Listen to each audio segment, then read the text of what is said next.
Oi, meu nome é Fabiola César Souza e sejam muito bem-vindos aqui à nossa primeira aula desse workshop da Semana da Costura Criativa. Vamos juntas que eu te ensino. Esse workshop é para você que tem a costura criativa, seja como uma renda extra, seja como um hobby, que está começando na costura criativa, está começando a dar os primeiros passos com a sua máquina de costura. E a minha intenção aqui essa semana é poder te ajudar a conhecer materiais, a saber como fazer o passo a passo de como chegar a fazer o molde de alguma peça, né? E não ficar aí presa nos moldes das peças que você quer fazer. Mas hoje nós vamos falar de alguns materiais, né? Principalmente os tecidos, as mantas, que se utilizam na costura criativa. Mas antes eu quero te fazer um convite, se você não está ainda no nosso grupo lá do Telegram, entra lá, vou estar te deixando o link aqui para você poder entrar e lá a gente vai poder conversar, vai poder, se você tiver alguma dúvida depois dessa aula,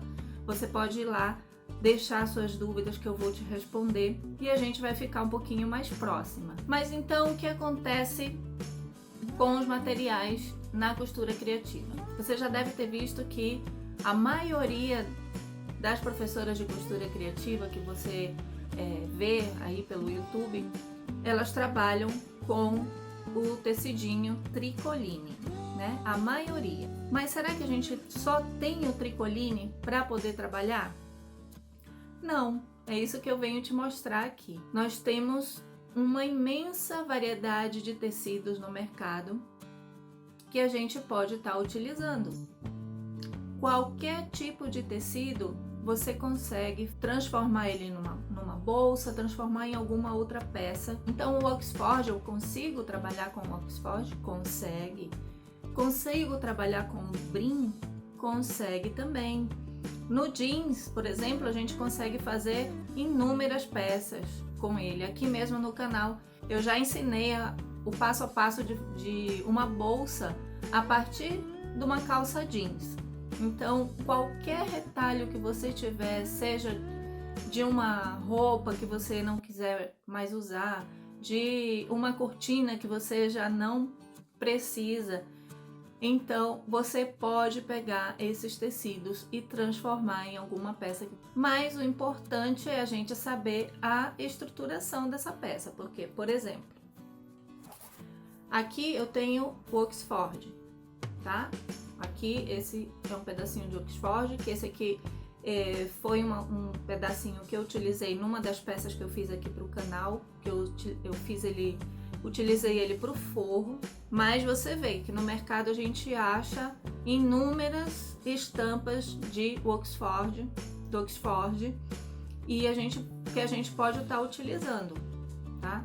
Igual que o tricoline, tá? O Oxford ele é levinho, ele é mole, né? Então ele precisa ser estruturado para a gente poder fazer alguma peça com ele, tá? Porque senão a peça não vai ter graça nenhuma, porque não vai ter a estrutura e o formato, né, visível. Então a gente precisa estruturar, tá? Tem tecidos que a gente não, se não quiser, não precisa, dependendo da peça que você quiser fazer. Por exemplo, esse aqui é aquele aquablock que a gente usa para tapeçaria, que ele é impermeável. A gente pode estar utilizando também todos esses tecidinhos que a gente acha nas lojas de decoração. Todos os tecidos que você tiver, alguma roupa que você já não quiser mais usar, você pode transformar em uma peça. Agora você me diz que não tem nenhum tecidinho do tamanho que você precisa para essa peça. Faça de retalhos. Você consegue fazer também emendando aí os tecidinhos para você conseguir o tamanho correto para você fazer a peça que você deseja. Aqui no canal também eu ensino a como utilizar os retalhos. E nessa aula eu estou utilizando vários tipos de tecidinho, tá? Não só tricoline. Eu uso o tricoline misto, uso o Oxford, tá? Malha, o que eu achei ali que combinasse, que fizesse o composto ser legal, eu utilizei. Então, a gente pode fazer essa mistura, a gente pode trabalhar com o que a gente tem. Lógico, o tricoline não tem igual, né? A gente sabe que as estampas do tricoline são maravilhosas, são chamativas, então a maioria gosta de trabalhar com tricoline. Mas você sabendo fazer um composê legal, fazendo uma combinação legal, você consegue fazer uma peça linda também, seja qual for o tecido que você vai utilizar. Mas, como eu já falei, é importante a gente saber estruturar esses tecidos para poder a gente chegar a uma peça final bonita, né? Bem acabada, bem feitinha. No caso do jeans, do brim, né? Do brim aquele mais grossinho, aquablock, que é também um tecido mais firme, né? Aquele tecido mais durinho. Então, a gente, se por exemplo você estiver fazendo uma mochila jeans, uma mochila com esses tecidos que eu te mencionei agora, dependendo, você não precisa nem estruturar, porque ele já tem aquela firmeza, tá? Mas não vai ser uma peça que, por exemplo, fique em pé. Você não vai colocar ela sobre a mesa e ela vai ficar em pé, né? Ela vai ficar aquela mochila mole, por exemplo. E aí, então, se você quiser que seja mais estruturada, que seja mais firme, então você tem que estruturar. Então agora, Fabíola, como a gente faz a estruturação? O que a gente pode usar como estruturador? No mercado também tem infinidades de mantas, de outros materiais que a gente pode também estar utilizando na costura criativa para estruturar nossas peças. O que acontece? A maioria e quase sempre a gente escuta que a gente deve usar a manta R1 e manta R2, não é mesmo? Uma grande maioria utiliza essas mantas, mas será que é só elas que tem no mercado para a gente poder utilizar? Não, nós podemos utilizar outros materiais também para estruturar. Eu fiz uma enquete no meu grupo lá do Facebook e as meninas mencionaram todas as coisas que elas utilizam. A maioria manta R1 e manta R2, como eu falei. Mas tem gente que estrutura com feltro, tem gente que estrutura com algodão cru, tem gente que estrutura com nylon 600, tá? Então são infinidades de materiais que você tem para poder trabalhar e fazer a estruturação da sua peça. Para quem me conhece e me segue, sabe que eu utilizo praticamente só o acoplado, né? O nylon dublado ou tectel, como chamam aqui na minha cidade, que é o que eu acho mais acessível, mais durável, tá? Então eu vou te explicar agora o porquê de usar ou não cada uma dessas mantas que eu te mencionei aqui. Eu trouxe um pedacinho, por exemplo, da famosa manta R1, tá? O que acontece com a manta R1? Ela tem uma cola de um dos lados. Ela é uma manta acrílica, tá? Aquela manta acrílica comum, só que ela tem cola de um lado, por isso a manta R1, tá? Então, o que acontece? É muito legal a gente utilizar a manta R1 quando a gente precisa quiltar a peça, porque o tecidinho ele já se adere à manta, né? Essa cola aqui a gente passa o ferro com o tecidinho em cima e o tecidinho já fica aderido aqui e fica muito mais fácil da gente fazer o quilt, né? A mesma coisa aqui, a manta R2 é a mesma manta acrílica, só que com cola tanto de um lado como do outro. Ela tem a cola nos dois lados, tá? São mantas que se utiliza muito para o patchwork, então, porque precisa muito, né, fazer os quilt, então é a que se mais utiliza. Só o que acontece com essa manta? Com o tempo, por mais que você for quiltar, com o tempo essa cola ela sai. tá? Com os lavados, ela vai saindo e vai ficando só essa manta acrílica aqui, tá? O que acontece?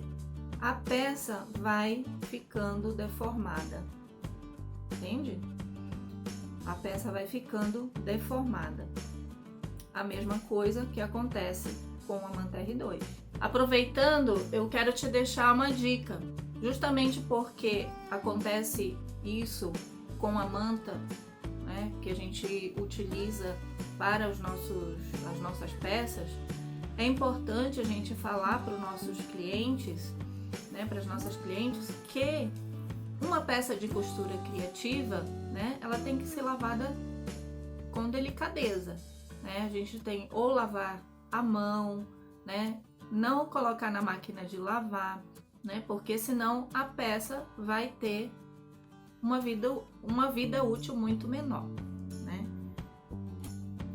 O que eu faço é colocar nas minhas embalagens uma tagzinha explicando, né, o cuidado que a gente tem que ter com essa peça. Então é importante a gente ter essa etiqueta, tá bom? Com os cuidados, tá? Da nossa peça, como lavar, né? Secar a sombra, não torcer, né? Não colocar alvejante, não passar ferro quente, né? Então, todos os cuidados da nossa peça pode estar aqui nessa tagzinha que vai na nossa embalagem, vai penduradinha aí na nossa embalagem, né? Então, essa é uma dica que eu te deixo para você não ter problema com a sua cliente, né? No caso de ela colocar a peça na máquina de lavar e lá no outro dia te dizer, ó, não durou nada a tua peça. Que ruim, né? Então a gente tenta evitar isso também, explicando para a pessoa que uma peça de costura criativa é importante ter o cuidado, né? Explicar qual o cuidado no caso de ter que lavar a peça. Eu já vi professoras também falar de não lavar a peça, mas infelizmente, como é tecidinho, né? Algumas, ao ser aquele tecido o tricoline de cor escura, né, um azul escuro, um preto, infelizmente ao lavar ele vai perdendo a cor, né, ele vai desbotando. Então às vezes é importante que a peça seja lavada o menos possível para ela ter uma melhor vida útil. Então vamos continuar aqui com as mantas. Por exemplo, aqui a gente já falou sobre a manta R1 e manta R2, né? Que além dela ser cara, né, é uma das mais caras do mercado, tanto a manta R1 como a manta R2, ela tem esse problema, que ela vai perder a cola e vai deformar a tua peça depois de várias lavagens, né?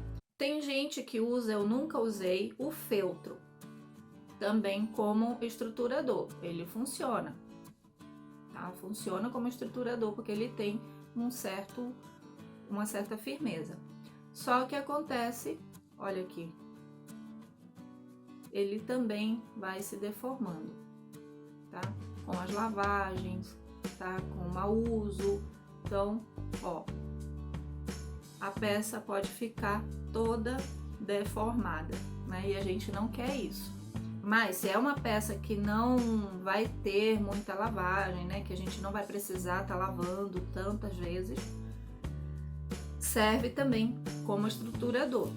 Mas o que eu recomendo, o que eu uso nas minhas peças e acho o melhor de todos é o nylon dublado, tá? Que também se chama, na minha cidade também a gente acha como tectel.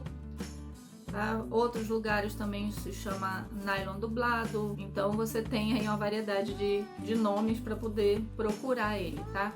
Que ele é assim, ó, ele é tipo um nylonzinho, tipo ele tem uma telinha aqui na frente e ele é uma espuminha atrás, bem fininha, tá?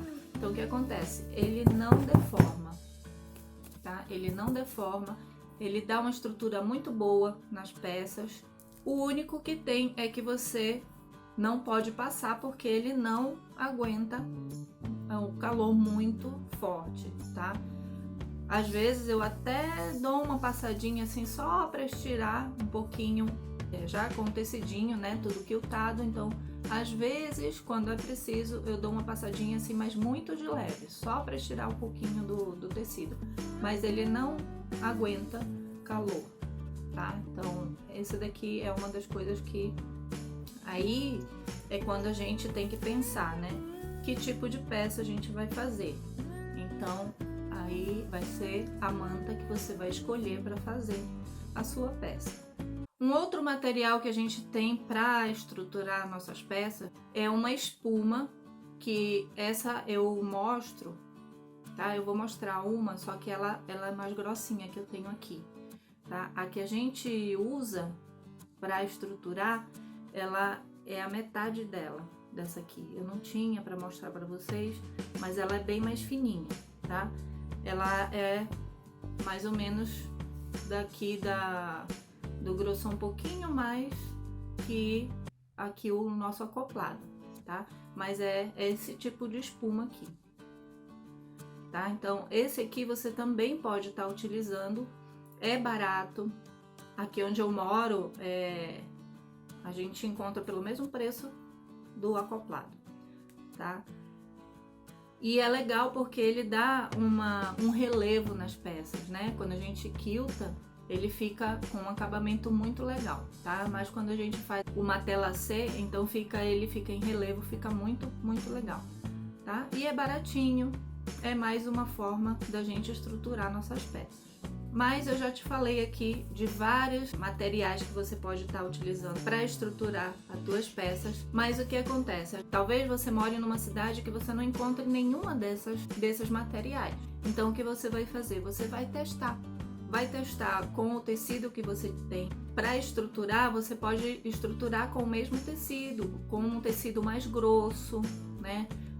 Tem gente que usa o algodão, né? Como eu já falei, o algodão cru, aquele mais grossinho para estruturar, tá? Você pode estar procurando aí materiais que você consegue, que esteja à sua disposição, e fazer os testes. Você faz uma peça ou quilta, né? Só um pedacinho para você ver, tá? Então, os materiais são infinitos. A gente não pode ficar simplesmente porque alguns usam, né, você ficar escrava ali só daquele material. Então é importante você fazer o teste, né? Se você tem algum material que acha que vai ficar legal, faça o teste, tá? Esse é meu conselho para você. Então essa foi a aula de hoje. Eu espero que vocês tenham gostado, espero que eu tenha esclarecido algumas dúvidas de vocês, e se vocês ainda tiverem dúvidas, me falem, me procurem lá pelo Telegram, que eu vou estar à disposição de vocês por lá. E na próxima aula, tá, que vai ser quarta-feira, eu vou estar te esperando também pra gente fazer uma modelagem de uma lancheirinha térmica, tá? E vamos falar um pouco mais também dos materiais que a gente pode estar utilizando nessa lancheira. Então não perca a próxima aula, que vai ser quarta-feira, e eu vou estar te esperando. Então a gente se vê na próxima aula.